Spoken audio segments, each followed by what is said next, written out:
Hi, it's Dr. Keith McAfee. Welcome to Medicine and Faith, where I take a subject of medicine, relate that to our faith. Today, we're going to talk about asthma. Very common condition.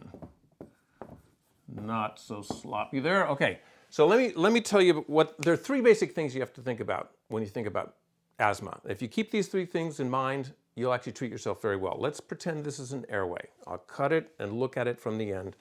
And this is what a normal airway looks like. It's a really big opening with a very thin wall, and you breathe very well. You can do whatever you want in life. Three things happen, I mentioned. Number one, the wall gets thick, and because, of course, the mucosa is on the inside, it thickens in, it doesn't spread out.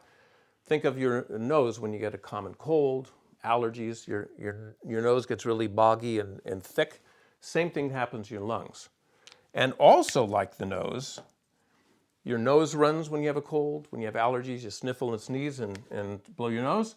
Your lungs produce mucus just the way your nose does. I actually had a little boy one time, he called it lung snot. And actually, technically, he's true, he's right. So you get this sort of mucus in there, and this further narrows the airway. So that's problem number one, this is problem number two. And now you're breathing through a more narrowed airway. So the tube is basically smaller. Now, this actually is quite inflammatory. When we think of inflammation, our natural thinking process is to think pain, like inflammation of the joints. This is actually painless, but it is inflammatory nevertheless. And because it's inflammatory, a third thing happens, and that has to do with muscles. Your airways, think of somebody who gets Christmas ribbon and they just get your airway and they kind of wrap it around in sort of a chaotic, disorganized way. There are muscles that surround the airways just like that, ribbons of muscle we call it.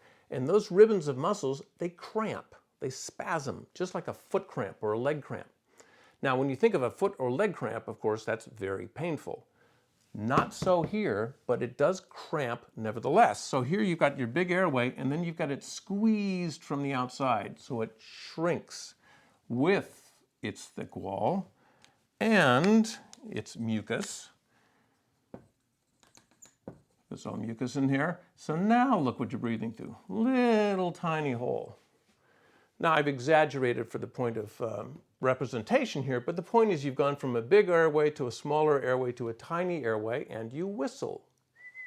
What all a wheeze is air going through a little tiny hole, and it whistles in your lungs. And that's what we call wheezing.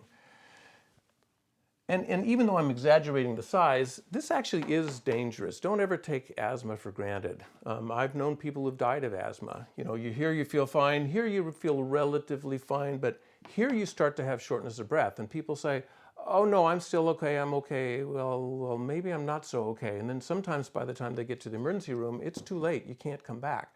Don't ever play games with asthma. It can actually be dangerous. Don't pretend it's not. So the question comes in, how do we reverse this? Obviously, you don't want to stay this way. Well, this part is easy. You use your rescue inhalers or nebulizer treatments.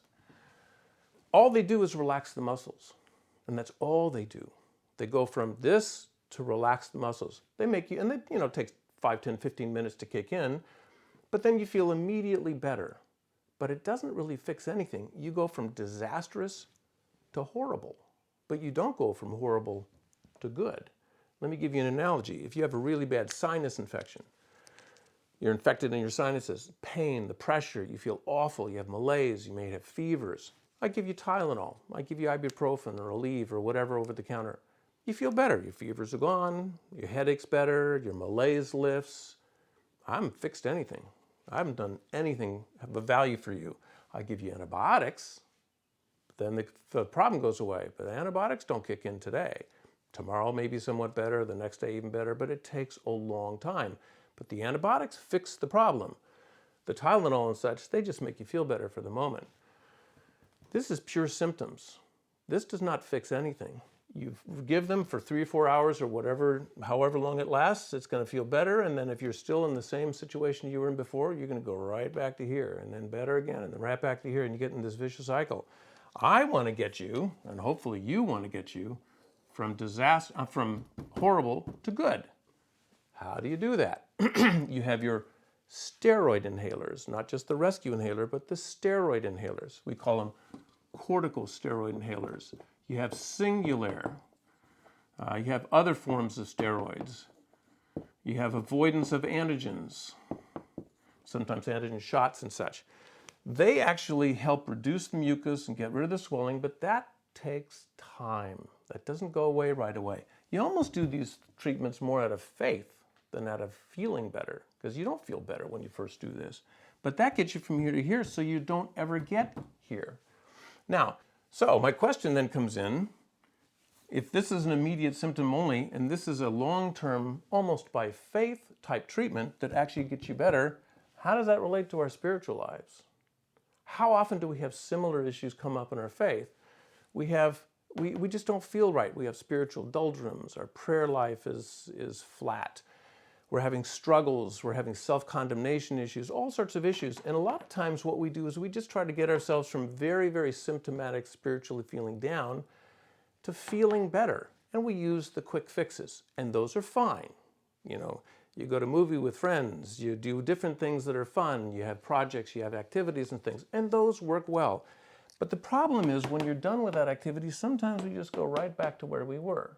So I'm not saying those aren't helpful, I'm saying they don't always really get you out of those spiritual doldrums. What about the things that get you to a place where you're feeling really, really good and you don't get back into those spiritual doldrums?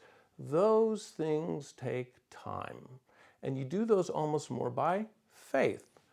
Things like prayer, devotion, fellowship, working on our personality flaws. Ooh, we hate to even admit that we have them. I hate to admit that I have them, but we all do.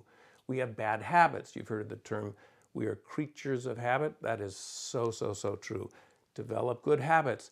None of this stuff makes you feel better immediately. And getting rid of bad habits, that's downright painful. That we do not like.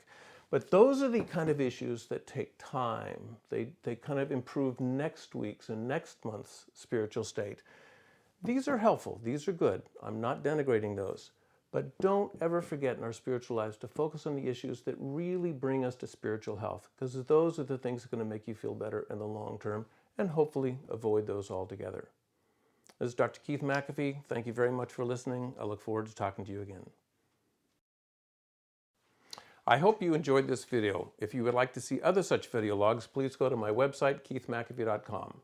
There you'll also learn about my book, Breathe, A Physician's Stories and Reflections on Prayer, published by Westbow Press, a series of 45 true stories from a medical career, and how that relates to our prayer life. Thank you very much for listening. I look forward to talking to you again soon.